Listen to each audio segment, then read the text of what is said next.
Hello friends, स्वागत है आपका अपनी YouTube channel state knowledge TV Hindi में। जी हाँ दोस्तों, मेरा नाम है गुरदीप और आप देख रहे हैं state knowledge TV Hindi news. आज 28 जनवरी है और आज जानेंगे हम सुबह सुबह हरियाणा की फटाफट मुख्य समाचार, बड़ी खबरें।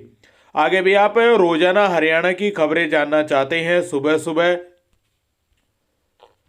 तो स्टेट नॉलेज टीवी हिंदी को सब्सक्राइब जरूर कीजिएगा। शुरू करते हैं मौसम अपडेट से। आज 28 जनवरी को मौसम विज्ञान विभाग ने अलर्ट जारी किया है। आज हरियाणा में अधिकतम तापमान 18, 19, 20 और 21 डिग्री सेल्सियस के आसपास रहने की संभावना है और न्यूनतम तापमान 6, 7, 8 और 9 डिग्री सेल्सियस के बीच रहने की संभावना है। मौसम विभाग ने दिन भर के लिए कई स्थानों पर आंशिक बादलवाही और हल्की मध्यम गति की हवाएं चलने का अलर्ट जारी किया गया है। आज सुबह सुबह एक दो स्थानों पर हल्का कोहरा भी रह सकता है, लेकिन आज रात्रि में ज्यादा मौसम में बदलाव देखने को मिलेगा और छिटपुट बूंदाबांदी हो सकती है। वैसे आज 28 जनवरी को धूप भी निकलेगी। हरियाणा में सरकारी कर्मचारियों के वेतन को लेकर अपडेट है कि हरियाणा में सभी ग्रुप्स यानी A, B, C, D के सैलरी बिल बनने शुरू हो गए हैं। ट्रेजरी में 1 फरवरी को सेंड किए जाएंगे, भेजे जाएंगे और आपकी सैलरी आपके अकाउंट में होगी। सभी ग्रुप्स के जो सैलरी बिल है वो बनने शुरू हो गए हैं जनवरी महीने के। 26 जनवरी गणतंत्र दिवस के अवसर पर जो हरियाणा की तरफ से जो झांकी निकाली गई थी उसको आप विजय बना सकते हैं, विजिट कर सकते हैं। आप वेबसाइट है mygovernment.in या ग्रुप पोल कर सकते हैं, वोट दे सकते हैं और उसको विजय बना सकते हैं। आप एसएमएस के माध्यम से भी और क्यूआर कोड स्कैन करके भी एसएमएस भेजकर जो झांकी है उसको विजय बना सकते हैं। हरियाणा शिक्षा निदेशालय की तरफ से बड़ी अपडेट आई है, लेटर जारी किया गया है। ये आदेश है हरियाणा सरकार की तरफ से कि अब 5 साल 6 माह की आयु पूरी कर चुके बच्चों का ही पहली कक्षा में होगा दाखिला। हरियाणा सरकार ने प्राइवेट और सरकारी स्कूलों में पहली कक्षा में प्रवेश लेने वाले बच्चों के लिए न्यूनतम आयु निर्धारित कर दी है। इस शैक्षणिक स्तर 2023-24 में स्कूलों की पहली कक्षा में उन्हीं बच्चों का दाखिला होगा जो 31 मार्च 2023 को 5 साल 6 महीने की आयु पूरी कर चुके होंगे। ऐसे विद्यार्थी ही 1 अप्रैल 2023 को शुरू होने वाले शैक्षणिक स्तर में दाखिले के पात्र होंगे। खास बात यह है कि 1 अप्रैल 2024 को शुरू होने वाले शैक्षणिक स्तर में पहली में दाखिले की न्यूनतम आयु 31 मार्च 2024 को 6 साल होनी अनिवार्य होगी। वही बच्चे स्कूलों में दाखिले के पात्र होगा। इससे लेकर शिक्षा विभाग ने सभी जिला शिक्षा अधिकारियों को पत्र भी जारी कर दिया है। हरियाणा में ई टिकटिंग की शुरुआत अप्रैल 2023 में हो जाएगी। अप्रैल 2023 तक हरियाणा के जितने भी डिपो हैं हरियाणा में, वहां पर ई टिकटिंग मशीनें हैं वो पहुंच जाएंगी और ई टिकटिंग के माध्यम से ही अब हरियाणा रोडवेज में जो टिकट है वो मिलने वाली है। हरियाणा में रोडवेज बसों का बेड़ा 4,500 से बढ़ाकर 5300 किया गया है। मुख्यमंत्री मनोहर लाल खट्टर की तरफ से मंजूरी मिली है। जुलाई 2023 तक 2,637 नई बसें बेड़े में जुड़ेंगी। किलोमीटर समेत 2,700 बसें इस समय चल रही है। बता दें कि ई टिकटिंग की शुरुआत से यदि आपके पास कैश नहीं है तो आप जैसे कि कोई थर्ड पार्टी ऐप है, गूगल पे है, पेटीएम वगैरह है, या इनके माध्यम से भी आप टिकट ले पाएंगे, या अपना जो क्रेडिट कार्ड है, डेबिट कार्ड है, उसके माध्यम से भी आप आसानी से रोडवेज बस में अपनी टिकट ले पाएंगे। अभी क्या होता था कि पहले आप केवल कैश के माध्यम से ही अपनी जो टिकट है वो ले पाते थे। आपके पास नकदी थी तो आपके को टिकट मिल जाती थी, वरना आप यात्रा करने से भी रह जाते थे। लेकिन अब क्या होगा कि क्यूआर कोड स्कैन से या पेटीएम या गूगल या फ़ोन पे, इस प्रकार की जो थर्ड पार्टी ऐप है जो ट्रांजैक्शन के लिए यूज होती हैं, तो उनके माध्यम से भी आपको अब टिकट मिलने वाली है। हरियाणा किसानों के लिए बड़ी अपडेट आई है कि मेरी फसल मेरे ब्यौरे पोर्टल का जो पंजीकरण की डेट थी वो अब आगे बढ़ा दी गई है। पहले क्या था कि 31 जनवरी लास्ट डेट रखी गई थी। 31 जनवरी से पहले ये डेट 15 जनवरी रखी गई थी। फिर 15-16 दिन और बढ़ा दिए थे, लेकिन अब 15 दिन और बढ़ा दिए हैं सरकार ने। यदि आपने रबी की फसलों के लिए मेरी फसल मेरे ब्यौरे पोर्टल पर पंजीकरण नहीं किया है तो 15 फरवरी तक आप पोर्टल पर पंजीकरण कर सकते हैं।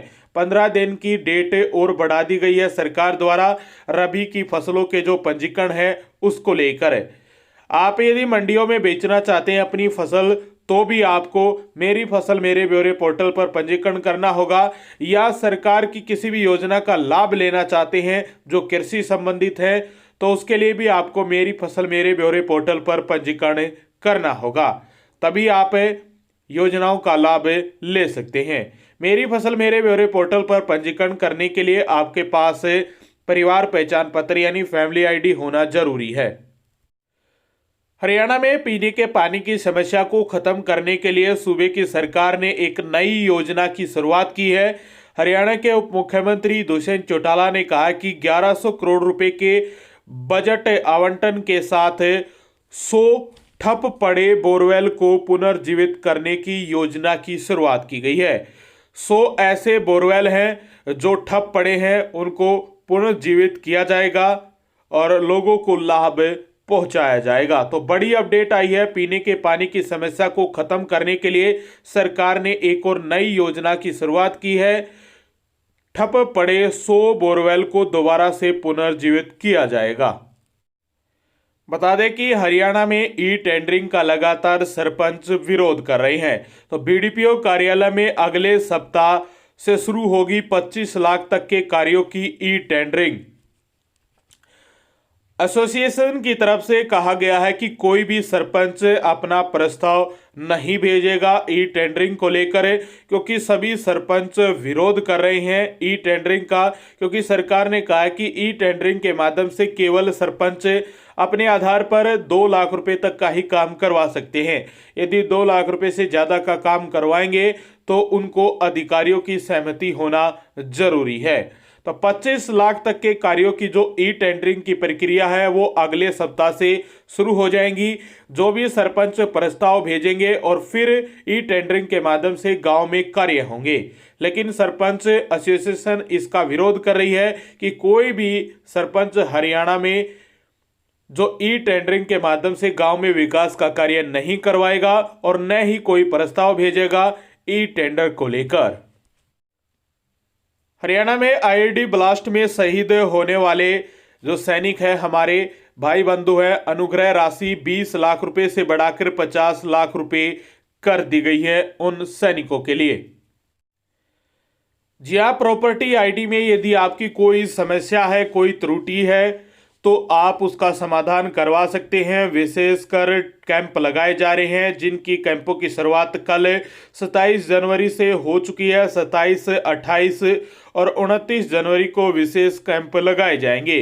प्रॉपर्टी आईडी में संबंधित जो भी समस्याएं हैं वो आपकी दूर होंगी और उनको आप उसका जो समाधान है वो करवा सकते हैं। अब नगर निकाय की ओर से फिर से कैंप शुरू किए गए हैं, तो आप वहां जाकर कैंप में जाकर अपनी जो समस्या है प्रॉपर्टी आईडी संबंधित वो दूर करवा सकते हैं। आज 28 जनवरी है और कल 29 जनवरी 2 दिन और कैंप लगाए जाएंगे। हरियाणा में जींद जिले से बड़ी अपडेट आई है कि प्रधानमंत्री फसल बीमा के पूर्ण दस्तावेज सभी किसान 30 जनवरी तक नजदीकी खंड कृषि कार्यालय में जमा करवाएं। जिन्होंने प्रधानमंत्री फसल बीमा करवाया है तो उसके जो भी डॉक्यूमेंट है वो पूर्ण दस्तावेज आप 30 जनवरी तक अपने नज़दीकी खंड ब्लॉक कार्यालय में आपको जमा करवाना जरूरी है। कृषि उप निदेशक सुरेंद्र कुमार की तरफ से ये जानकारी दी गई है। हरियाणा के करनाल में बड़ी दुर्घटना हुई है। करनाल की गौशाला में 1 घंटे में 45 गायों की मौत हो गई है। संचालक ने घास ठेकेदार पर रिपोर्ट कराई है दर्ज। नगर निगम की फूसगढ़ स्थित गौशाला में वीरवार को आधी रात को 45 गायों की मौत 1 घंटे में हो गई, जबकि 10 की हालत गंभीर है। सुबह मामले की सूचना होने के बाद पुलिस और पशु चालन विभाग के अधिकारियों ने मृत गायों का पोस्टमार्टम करवाया। गायों के पेट में चारे का सैंपल लेकर जांच के लिए पानीपत लैब भेजी है। वहीं अतिरिक्त जो निगमायुक्त गौरव कुमार और उप निगमायुक्त अरुण भार्गव ने टीम के साथ मौके पर जाकर संबंधित लोगों के बयान भी दर्ज किए हैं। आगे भी आप हरियाणा की फटाफट मुख्य खबरें, बड़ी खबरें जानना चाहते हैं तो स्टेट नॉलेज टीवी हिंदी के साथ जुड़ जाइए। और यदि आपने अभी तक सब्सक्राइब का बटन नहीं दबाया है तो दबा लीजिए रोजाना हरियाणा की खबरें सबसे पहले जानने के लिए।